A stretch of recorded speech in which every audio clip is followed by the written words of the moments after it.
Halo semuanya, jumpa lagi di channel Kalestia Rada Plus. Kali ini gua akan bahas breakdown singkat di serial Symbiote Season 4 Part 2 di episode 9. Jangan kemana-mana, tonton dulu sampai habis. Episode 9 memang seru, tapi juga ada bagian yang sedikit mengecewakan. Faktanya pada episode kali ini, untuk pertama kalinya bukan hantu, namun manusialah yang muncul sebagai karakter jahat. Meskipun karakter jahat Dohan juga manusia, tapi sedikit ambigu karena dia adalah karakter yang sudah meninggalkan wujud manusianya. Yom mungkin akan muncul pada episode penguasa air, dan ini merupakan sesuatu yang baru karena dia adalah manusia pertama yang berubah menjadi karakter jahat yang muncul pada episode penguasa air. Lembah hantu juga muncul. Tempat itu ada dalam ingatan masa kecil Kang Lim. Dan apakah selain sang gurui, dia juga melakukan pelatihan lain? Kang Lim tampak sedang melakukan pelatihan di sebuah tempat yang tampaknya seperti jembatan, dan Kang Lim berkata jika dia takut. Ternyata itu adalah mimpi. Kang Lim merasakan sesuatu, kemudian segera berlari keluar rumah.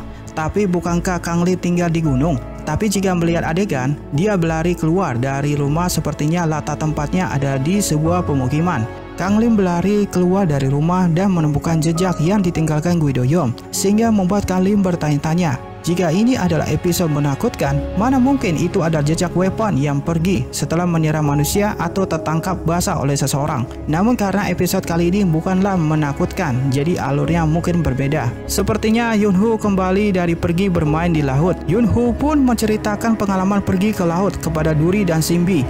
Namun karena pada episode 7 dan 8, Duri dan Simbi mengalami mimpi buruk dihianati oleh Guido Yun.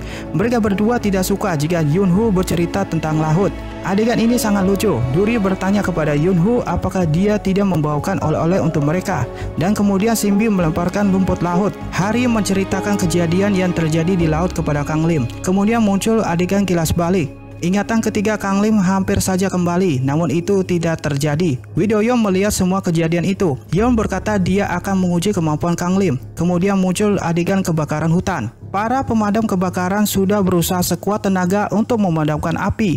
Namun api itu tidak juga padam, sehingga membuat para pemadam kebakaran panik, dan tiba-tiba weapon menyerang mereka.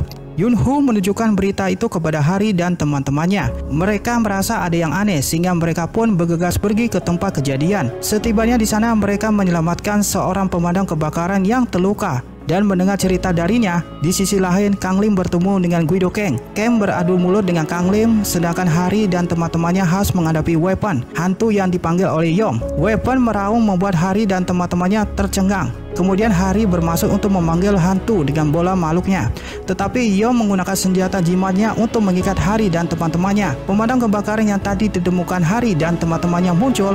Ya benar, pemadam kebakaran itu sebenarnya adalah Guido Yom. Guido Yom melihat Simbi, kemudian Simbi berkata kepada Guido Yom jika dia tidak bisa menangkapnya. Lalu Guido Yom mencoba menyerang Simbi, namun Simbi berteleportasi dan pergi. Itu karena sebenarnya tujuan Yom adalah membuat Simbi berteleportasi untuk membawa Kang Lim ke tempat itu. Hari bertanya kepada Guido Yom apakah dia juga mengincar bola makhluk miliknya.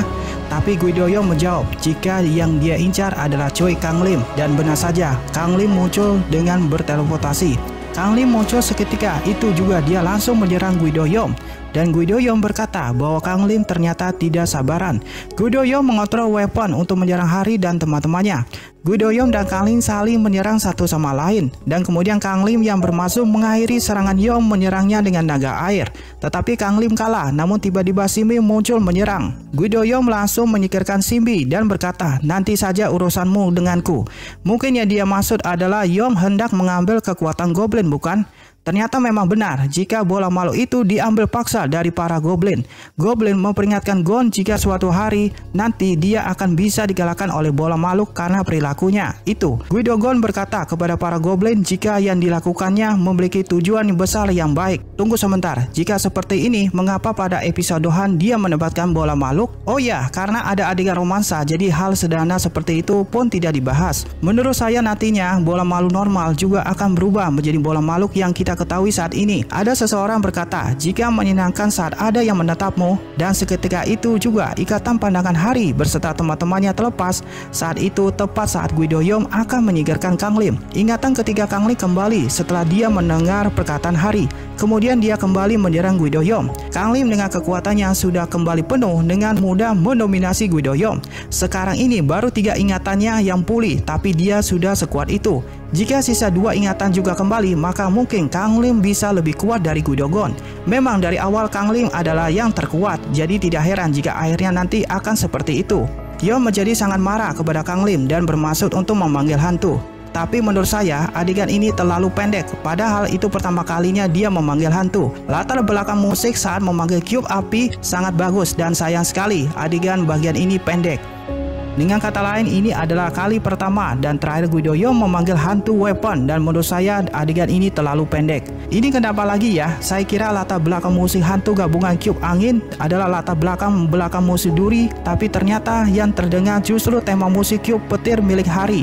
Saya tidak masalah dengan bagian lain, tapi adegan saat memanggil hantu sedikit membuat saya kecewa. Saya sebenarnya sudah menantikan pertarungan antara hantu petir Jack Minja melawan hantu panggilan lainnya pada episode Huryung.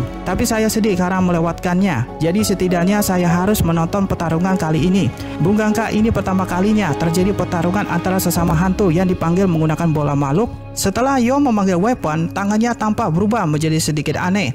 Pada akhirnya dia kalah melawan Kang Lim. Weapon juga bisa dikalahkan oleh hantu gabungan Wendigo dan hantu beruang rantai besi. Guido Yom tidak bisa menerima kekalahannya dan mulai mengamuk. Sambil mengamuk, Guido Yom bermaksud untuk menggunakan bola makhluknya lagi. Tapi tepat saat dia mencoba memanggil hantu dengan bola makhluknya, Guido Yom berubah menjadi roh jahat. Seperti yang dikatakan Simbi, jika bola makhluk terlalu banyak digunakan, maka orang yang menggunakan bisa berubah menjadi hantu. Karena penggunaan bola makhluk ada batasannya. Jadi ternyata selama permasalahan tentang jumlah penggunaan bola makhluk tidak diperbaiki, dan begitulah Yom berhasil dikalahkan oleh pengusir makhluk terkuat yang dikirimkan oleh Guido Kang. Kang berkata kepada Kang Lim bahwa dia telah berhasil melewati pintu gerbang. Kemudian dengan kekuatan ajaib, jimatnya Kang menghilang. Musikal hantu kali ini sama seperti biasanya, jadi saya tidak akan menulis ulasan, tapi video cuplikan episode 10 sangat seru. Omong-omong, saya sangat menikmati menonton episode kali ini. Untunglah sepertinya tidak ada perkembangan cerita yang terlalu cepat. Oke, itu saja bahas breakdown kali ini. Jangan lupa klik like, subscribe, dan komen videonya. Terima kasih.